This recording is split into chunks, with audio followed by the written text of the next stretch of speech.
And since Connard has passed away and can't play Don, couldn't this have been a time for Bob Hastings to play Don Hughes at the memorial? That came up once before, if I may. Don McLaughlin, who was one of the best guys on the line, and there was talk one time that they were going to cast my brother Bob, who says he's an actor, to play Don. And they said this to Don McLaughlin. He said, "You mean Don would be Bob and Bob would be Don?" He said, "I will quit."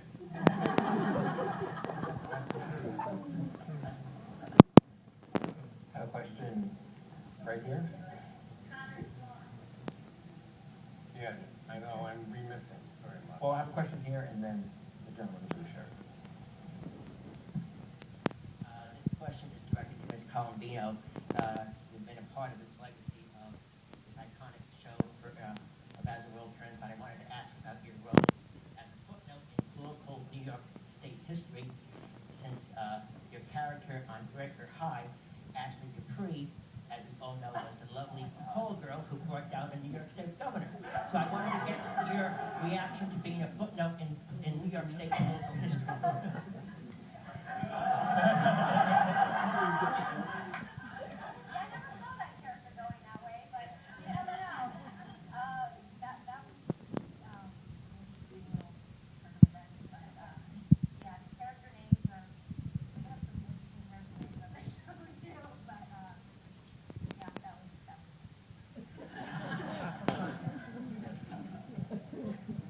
I really don't have a question. I don't have a comment. I just wanted to leave the cast of As the World Turns know how much I've enjoyed you coming into my living rooms 5 days a week for so many years. And I especially love Eileen as Lisa. And my little question is, I have gifts for all the actors on the stage that I've loved all the way from Pennsylvania. Will there be an opportunity for me to give them to each one of you before the night is over? I hope so.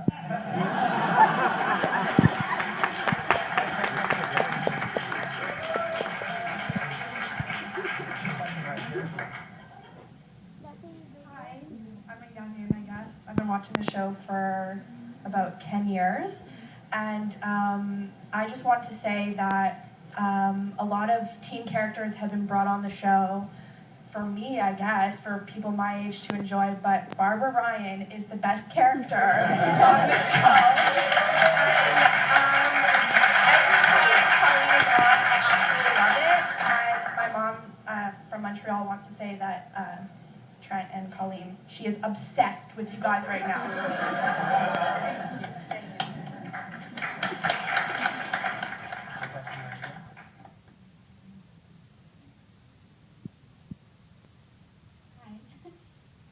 Very familiar faces up there.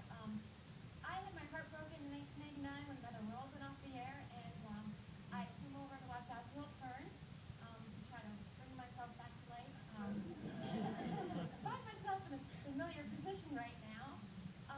Mr. Goutman, what do you think this says about the future of hip-hop? I don't know. I've been asked that many times before. I think that so many other forms of entertainment have incorporated serial techniques for when people find it for so many shows, like including reality TV. So I think on broadcast level, it's becoming more problematic because of costs and viewing patterns that we all read about. So I don't know what the future holds. The serial will always be around in some different form. We'll just get it in a different way. No, it's not. That's a shame. It's very sad. Yeah. Any other thoughts on just on daytime and Well, I certainly have loved the audience.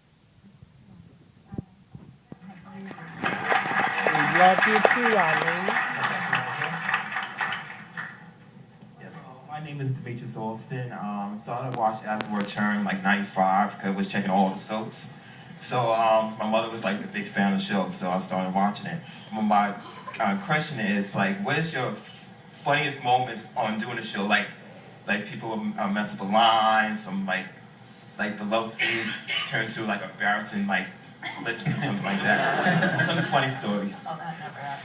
Funny moments during the show. Who would like to start? What? And what are some of your funniest moments? Funny ever happened to you? Oh, no, nothing. Well, you know, when I took acting lessons, one of my teachers said, you know what, you have a real comic flair. And I said, I am not a comic. I am a dramatic actor. That didn't have anything to do with what you asked.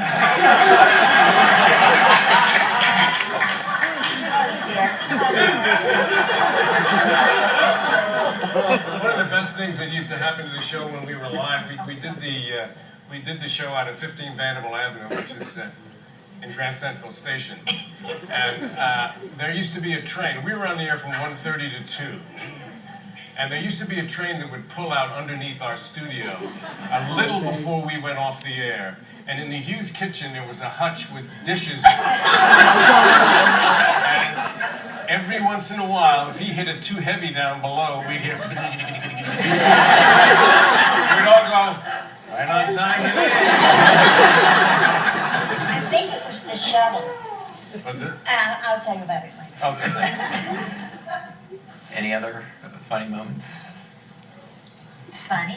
Yes. Well, there's an interesting thing that happens sometimes.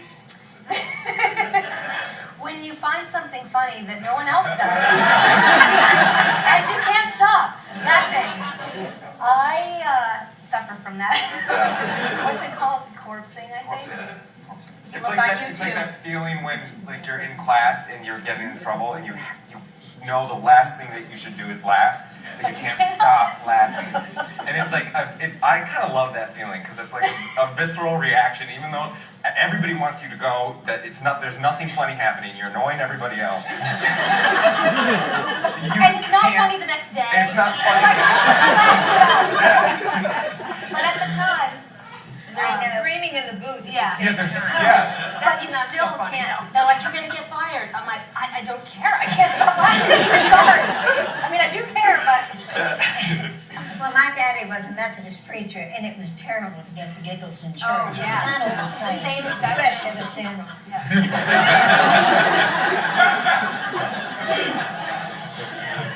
I've watched the show for about 25 years since I was in high school. I'm just interested with the actors and the writers, if the actors can drive storylines, and also if the actors feel their characters are going against what they'd like to do, the storyline, how much influence or input do you have in saying, no, I don't think the character should, or I don't like this storyline. I'm just wondering the interactions between the actors and the writers and producers, I guess, too.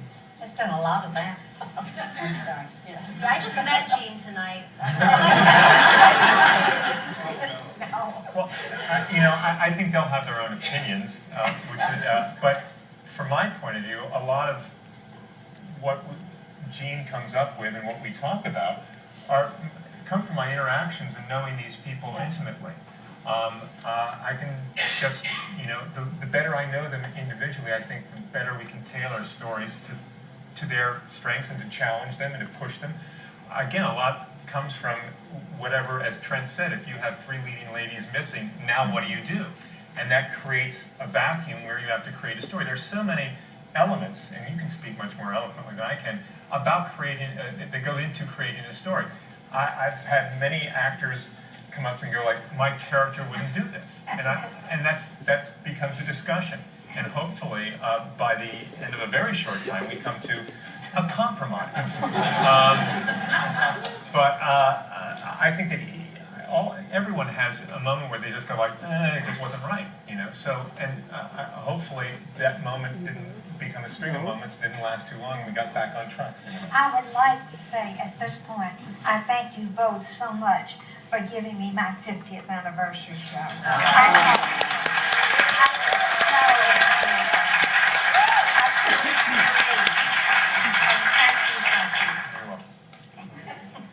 I think that it's true. We do get, you watch an actor day after day after day, and you begin to kind of absorb something from them, and you begin to write them in a certain way. I mean, I think when I started on the show, the character of Henry was you know, you were always devious, but kind of mean, you know, kind of, and I think what happens over time is that all of the writers, you know, sense, you probably hate me for saying this, but, you know, a sweetness to you, a kindness, and I think that, and I think that, you know, one of the things I really loved also is the almost platonic relationship between Henry and Katie, and it just seems right. You know, it's hard to know where sometimes these things come from. That's not necessarily a big storyline, but it becomes, it's an essence, and it becomes the appropriate relationship for these characters. I had to learn that you guys watched the show too. Yeah. Because for me, the writers, I always called it the witches' cabal, because I never met any of them except like Christmas parties when they were drunk and they I wrote that love scene. It was like, come on. They're so proud of themselves when they got all liquid courage, but I would never meet them outside of that. And then I realized that they're watching the show. And I remember the first Henry Vienna scene, it was me and Eva sitting across, and I was in disguise for Guyana, and something happened between us, and looked right in the camera and said, "Are you guys watching this?" Yeah. Because I knew right then if they're watching, there's some ding ding ding, and that's when I knew you could influence in a way just by who you are. By who you are. Yeah, absolutely. And I think that's true of every character for every writer. You know, that's really how it goes. And that's one of the really fun things about writing for this. I mean, it's crazy, and it's kind of, you know, you become obsessed with these fictional characters, really. But you know, the fact that you get to watch people day in and day out interacting with each other and then learning from them, and you know, it's a fascinating thing. I don't think there's anything like it. Yeah. One of the things that Ernest said to me one time was, where else can you write something and then see it on television? Absolutely. In those days, it would be 2 weeks. And you know, and of course she also had the ability, because we were live, of changing something if it didn't go. And she used to change actors too. Which was always the fear, you know. Well, I have a question. Did anyone ever do what he did on Tootsie? Like, just completely change what you're supposed on the air? Because I guess you had the ability to. We had an actor walk off once in a scene. He was watching, he said, "I'm getting up," and he walked out. He went up and didn't know what to do. Oh, no. Yeah, there's a famous story on One Man's Family, which was a nighttime show and a very popular radio show. In fact, even Marie Saint was on the television. I think she was in the scene. They were on an airplane. And the guy went up that had the scene with, I think it was Eva Marie. And he said, "I think I'll go to sleep now." And they went to a commercial, and the guy, in those days, they would integrate the commercials live right there in the studio, and I forget what the sponsor was, and when he wasn't ready, so they came to him, and he got through his commercial. They went back to the airplane and started the scene again, and the guy went up again, and he said, "This is where I get off."